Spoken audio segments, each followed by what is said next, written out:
In October 2012, contaminated injections from the New England Compounding Center, a large-scale drug compounding facility, led to an outbreak of fungal meningitis that killed more than 60 people and injured more than 700. This outbreak brought national attention to the incomplete oversight of compounding. Compounded drugs play a critical role when patients need treatments not available in FDA-approved forms, but how they're regulated can be confusing, and that has big implications for safety and quality.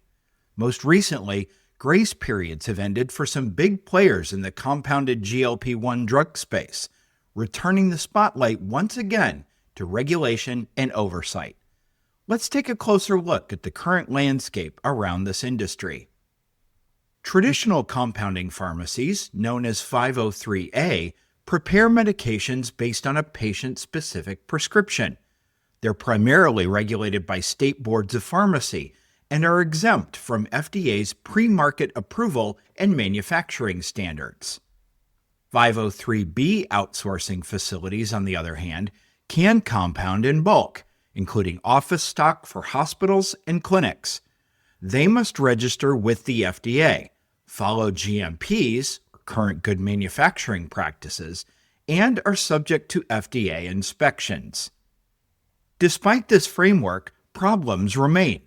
Some pharmacies operate at large scale under 503A instead of registering as 503B. State laws can conflict with federal rules on prescriptions. And because 503A pharmacies don't register with FDA, oversight is often reactive, triggered by complaints or adverse events. Professional standards have long been in place as part of the United States Pharmacopoeia, specifically USP 795 for non-sterile compounding, USP 797 for sterile compounding, and USP 800 for compounding hazardous drugs. These standards provide minimum benchmarks for quality and safety, but enforcement varies by state. Some pharmacies also pursue voluntary accreditations for higher assurance, though this is still relatively rare. State boards of pharmacy continue to play the primary role in regulating most compounding, but resources and expertise vary. Inspections may be infrequent, and oversight of physician compounding is often limited.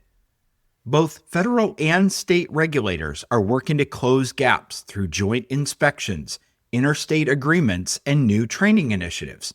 Still, differences in standards and enforcement create challenges for patients and providers alike. The takeaway? 503A pharmacies serve individual patient-specific needs, while 503B outsourcing facilities supply larger-scale demand. Both are essential, but stronger alignment is needed across state rules, federal oversight, and USP standards in order to fully protect patients. And as always, firms taking it upon themselves to be more rigorous in their operations face fewer risks than those that don't. Is your pharmacy prepared? With the right expertise, you can strengthen your operations, stay inspection ready, and protect both your patients and your business. At Medvacon, we help pharmacies build compliant and efficient quality systems that inspire confidence from regulators, staff, and patients alike. Don't wait until the FDA is at your door. Lead with quality. Call us today at 833-633-8226 or visit www.medvacon.com to get started.